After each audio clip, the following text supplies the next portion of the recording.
తిరిగి BC news కి స్వాగతం. తన అవినీతి సొమ్మును దాచుకునేందుకే సీఎం చంద్రబాబు ఆయన తండ్రి లోకేష్ లు సింగపూర్ లో పర్యటించారని మాజీ మంత్రి గుడివాడ అమర్నాథ్ మండిపడ్డారు. విశాఖ నగర పార్టీ కార్యాలయంలో మీడియాతో మాట్లాడుతూ తండ్రి కొడుకుల అవినీతి చరిత్రను చూసిన సింగపూర్ ప్రభుత్వమే రాష్ట్రానికి రావడానికి వెనుకంజ వేసిందని అన్నారు. తమ అసమర్థతను కప్పుపుచ్చుకునేందుకు కంపెనీలు ఏపీకి రాకుండా వైసీపీ ఈమెయిల్స్ రాస్తుందంటూ మంత్రి లోకేష్ మీడియా ముందు కట్టుకథలు చెప్పారని ఆగ్రహం వ్యక్తం చేశారు. ప్రభుత్వ అవినీతిపై ఈమెయిల్స్ రాసింది టీడీపీకి చెందిన వీరాభిమానిని బయటపడడంతో లోకేష్ సిగ్గుతో ముఖం చాటేస్తున్నాడని ధ్వజమెత్తారు. తిరిగి జగన్మోహన్ రెడ్డి గారి మీద పడేయడం అనేటువంటిది నిన్న మొన్న చూసాం. బాప్ 1 నంబరి బేటా 10 నంబరి. పూర్వం నుంచి హిందీ సామెత మనందరికీ తెలుసు. అబద్ధాలు, కుట్రలు, కుతంత్రాలు, మా నాయకుడి మీద వేసేటువంటి అబండాలు ఇవన్నీ కూడా తండ్రిని మించిపోయి 10 రెట్లు తండ్రిని మించిపోయినటువంటి స్థానంలో కొడుకుండడం అనేటువంటిది చాలా గొప్పతనం. ఒకప్పుడు ఆయన గత ప్రభుత్వంలో కొంత బరువు ఎక్కువ ఉండేవాడు 2014 నుంచి 19 వరకు. సరే, ఆయన మీద ఏదో తప్పుడు ప్రచారాలు చేశారు, బరువు తగ్గాడు. బరువు తగ్గితే బుద్ధి కూడా పెరుగుతుంది అనుకున్నాం. అబ్బే, బరువు మాత్రం తగ్గాడు తప్ప బుద్ధి మాత్రం ఎక్కడ పెరగలేదు. సింగపూర్ లో ఏం సాధించామనంటే జగన్మోహన్ రెడ్డి గారు ఎవరితో లెటర్లు రాయించారు, ఎవరితో ఈమెయిల్స్ పెట్టించారు. అందుకనే సింగపూర్ ప్రభుత్వం మళ్ళీ మీతో కలిసి పనిచేయమని చెప్పింది. ఈ రకమైనటువంటి తప్పుడు ప్రచారం చేయడం మొదలు పెట్టారు. తీరా లేక ఆ ఈమెయిల్స్ ఎవరు పెట్టారని చెప్పి ఈ గతంలో కాదు కదా, ఎవరు పెట్టారని చెప్పి చూస్తే ఆ తెలుగుదేశం పార్టీకి చెందినటువంటి వారి కార్యకర్త పెట్టాడు. మాకున్నటువంటి సమాచారం మేరకు ఒక మురళీకృష్ణ అని చెప్పి ఒక ఎన్ఆర్ఐ ఆయన ట్వీట్ కూడా చేశాడు. మరి దాన్ని తీసుకుని వచ్చి వైఎస్ఆర్ కాంగ్రెస్ పార్టీకి చెందినటువంటి నాయకులు ఎవరో మురళీకృష్ణ పెట్టారట. ఆ మురళీకృష్ణ అనేటువంటి వ్యక్తికి వైఎస్ఆర్ కాంగ్రెస్ పార్టీకి సంబంధం ఉంది కాబట్టి మన రాష్ట్ర ప్రతిష్టని దిగజార్చారు అనేటువంటి మాటలు కొడుకు చెప్తా ఉన్నాడు.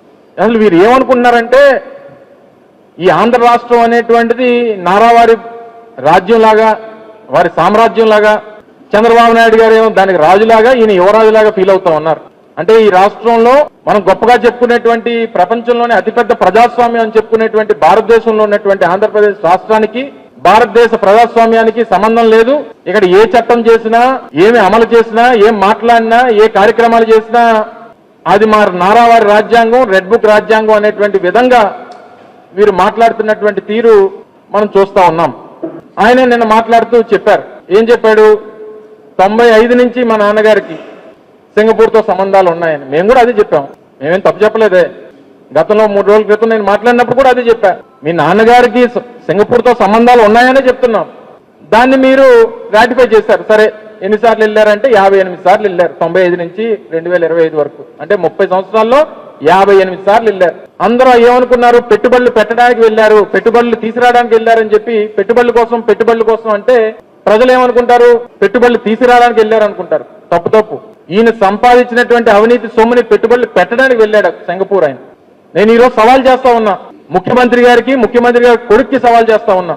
2014-19 మధ్యలో మీరు చేసుకున్నటువంటి సింగపూర్ తో చేసుకున్నటువంటి కన్సార్టియం ఏదైతే ఉందో అందులో 1691 ఎకరాలు సీడ్ క్యాపిటల్ ఏదైతే మీరు ప్రతిపాదించారో అందులో ఈ రాష్ట్ర ప్రభుత్వం, ఆ రోజు ఆంధ్రప్రదేశ్ రాష్ట్ర ప్రభుత్వం 12,000 కోట్ల రూపాయలు పెట్టుబడులు పెట్టడానికి పెట్టుబడులు పెట్టేదేమో రాష్ట్ర ప్రభుత్వం, 58% వాటా ఏమో సింగపూర్కి సంబంధించినటువంటి సంస్థలకేమో 58% వాటా.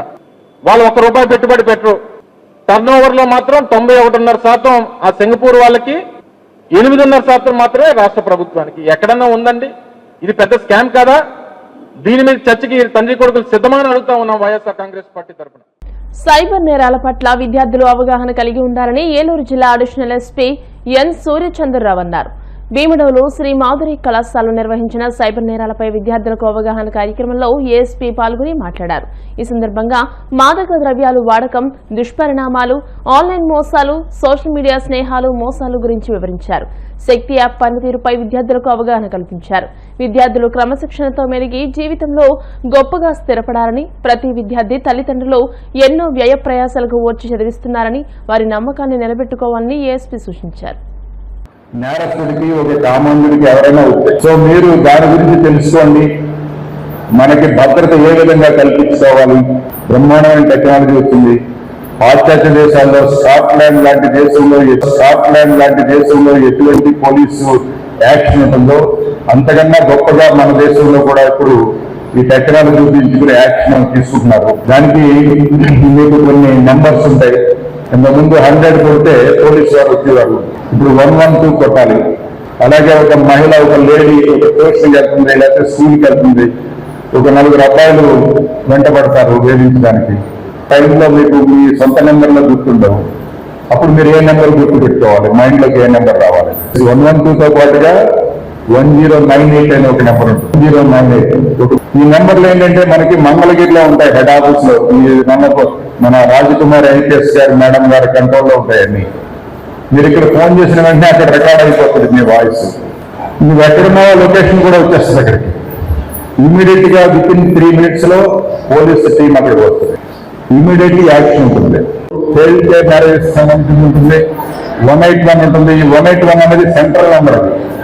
డబ్బులు ఒక 10 years లో వచ్చేస్తాయి. ఇదే అనుకుంటే మన ఏలూరు పట్టణాన్ని తీసుకోండి, 3,50,000 మంది జనాలు. దానికి మనం ఇంటికి ఒక్కసారి గాంజాయి కనుక పీడించడం మొదలు పెడితే వాడిని బాగు చేయటం వాళ్ళ అమ్మ నాన్న కాదు, వాళ్ళ భగవంతుడు కూడా కాదు. దానికి ఎడిక్ట్ అయితే, ఆ వ్యసనానికి ఎడిక్ట్ అయితే ఇంక మాన్పించడం మన వల్ల కాదు. మొత్తం ట్యూన్ అయిపోతుంది బాడీ అంతా కూడా. ప్రతి అవయవం, అంగం, మైండ్ మొత్తం అంతా కూడా గాంజాయికి అలవాటు పెడుతుంది. అది ఎక్కడ దొరికితే అక్కడికి వెళ్ళిపోతాడు. ఎవరి దగ్గర దొరికితే వాళ్ళకి వెళ్ళిపోతాడు. నేను గాంజా ఇస్తాను, నీకు ఒక ప్యాకెట్ ఇస్తాను, వాడిని పొడిచేసి వచ్చారంటే వెళ్ళి పొడిచేసి వచ్చేస్తారు ఆ గాంజా ప్యాకెట్ కోసం.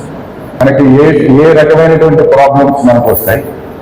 ఈ టెక్నాలజీ ద్వారా మనకి మన ప్రవర్తనకు సంబంధించి, మన క్యారెక్టర్కి సంబంధించి, మన జీవితానికి సంబంధించినటువంటి సమస్యలే మనకు వస్తాయా? లేదనుకుంటే మనకి డబ్బు సంబంధం, మన బ్యాంకులో డబ్బులు వెళ్ళిపోవడానికి ఇలాంటిది ఏదైనా అవకాశం ఉందా? ఈ 2 జాగ్రత్తలు తెలుసుకోవాల్సినటువంటి బాధ్యత మీదే. క్రమశిక్షణగా ఉండండి. మీరు ఎవరి జోలికి మీరు వెళ్ళకపోయినా కూడా మీ జోలికి వచ్చే వాళ్ళు ఎక్కువ మంది ఉంటారు. సో వాళ్ళని మీరు అన్నిత్యం గమనిస్తూ ఉండాలి. ఎట్టి పరిస్థితుల్లోనూ మోసానికి గురవ్వకూడదు. కృష్ణా జిల్లా ఇబ్రహీంపట్నం కొండపల్లి మున్సిపాలిటీ 24వ డివిజన్లో పెన్షన్ పంపిణీ కార్యక్రమాన్ని నిర్వహించారు. ఈ కార్యక్రమంలో ఎమ్మెల్యే కృష్ణప్రసాద్ పాల్గొని లబ్ధిదారులకు పెన్షన్లు పంపిణీ చేశారు. మున్సిపల్ చైర్మన్ చెన్నుబోయిన చిట్టిబాబు, రాష్ట్ర కార్యనిర్వాహక కార్యదర్శి జంపాల సీతారామయ్య, కమిషనర్ రమ్యకీర్తన్, కౌన్సిలర్లు, కూటమి శ్రేణులు, అధికారులు హాజరయ్యారు. ప్రజల్లో అలజడి సృష్టించి ఆందోళనలు చేయించి ఈ రాష్ట్రాన్ని ఆర్థికంగా అభివృద్ధి పరంగా ముందుకెళ్లకుండా అడ్డుకునే లక్ష్యంతో జగన్మోహన్ రెడ్డి గారు ప్రయత్నం చేస్తూ ఉన్నారు. ఆయన పరామర్శల పేరుతో దొమ్మిలు చేస్తున్నారు, రెచ్చగొడుతున్నారు తప్పితే ఏ ఒక్కళ్ళని నిజమైన పరామర్శకి వెళ్ళట్లేదు. ఆయన నిజమైన పరామర్శ కావాలంటే ఆ కుటుంబాన్ని ఒక్కళ్ళు ఆయన దగ్గర తీసుకొచ్చి 1 గంట సేపు 2 గంటల సేపు కూర్చోబెట్టుకొని వాళ్ళతో సంభాషించవచ్చు. వేల మందిని పోగు చేసి వాళ్ళతో అల్లర్లు సృష్టించి పోలీసుల మీద దౌర్జన్యాలు చేసి ఆయన సాధిస్తున్నదే ఉంది, ఆయన చేస్తున్నదే ఉంది. అంతేకాకుండా రాష్ట్ర ప్రజలందరూ గుర్తుపెట్టుకోవాలా, రాజశేఖర రెడ్డి గారు చనిపోయినప్పుడు అన్నీ ఎవరెవరు అనారోగ్యాలతో చనిపోయినా, ఏదో రకరకాల కారణాలతో చనిపోయినా వాళ్ళందరూ దిగులతో చనిపోయారని చెప్పి వెళ్ళి పరామర్శలు చేశారు. నేను జగన్మోహన్ రెడ్డి గారిని ఒకటే డిమాండ్ చేస్తా ఉన్నా, మీ ప్రభుత్వ హయాంలో మీ కల్తీ మద్యం తాగినందువల్ల వేలాది మంది చనిపోయారు. ఆయనకి ఇప్పుడు ఈ 5 ఏళ్ళు పని లేదు, పాట లేదు. కాబట్టి వాళ్ళందరినీ కూడా, ఎందుకంటే దాదాపుగా 1,00,000 మంది పై చిలుకు ఖచ్చితంగా చనిపోయారు. వాళ్ళందరినీ కూడా పరామర్శించి వాళ్ళందరికీ నష్టపరిహారం చెల్లించి ఆ రోజున చెల్లించారు కదా. కేవలం జగన్మోహన్ రెడ్డి గారి వల్లే ఆ మరణాలు సంభవించినాయి. ఖచ్చితంగా సిట్టు గుర్తించింది. కాబట్టి మీ పాప పరిహారం కావాలంటే ఆ చచ్చిపోయిన 1,00,000 మందిని పరామర్శించండి, వాళ్ళందరికీ పరిహారం ఇవ్వండి, ఆ కుటుంబాలకు కొంత స్వాంతం చేకూరుతుంది. తప్పకుండా ఈ మద్యం కుంభకోణంలో జరిగింది 3,500 కోట్లే కాదు, ఇంకే చాలా ఎక్కువ ఉంది, కొంతవరకే బయటకు వస్తూ ఉన్నాయి. అట్లాగే ఇసుక కుంభకోణం ఉంది, దాంట్లో కూడా చాలా భయంకరమైన కుంభకోణం ఉంది. దాని మీద కూడా విచారణ జరిగేటప్పుడు దానికి సంబంధించిన వాస్తవాలు కూడా నాకు తెలుసు.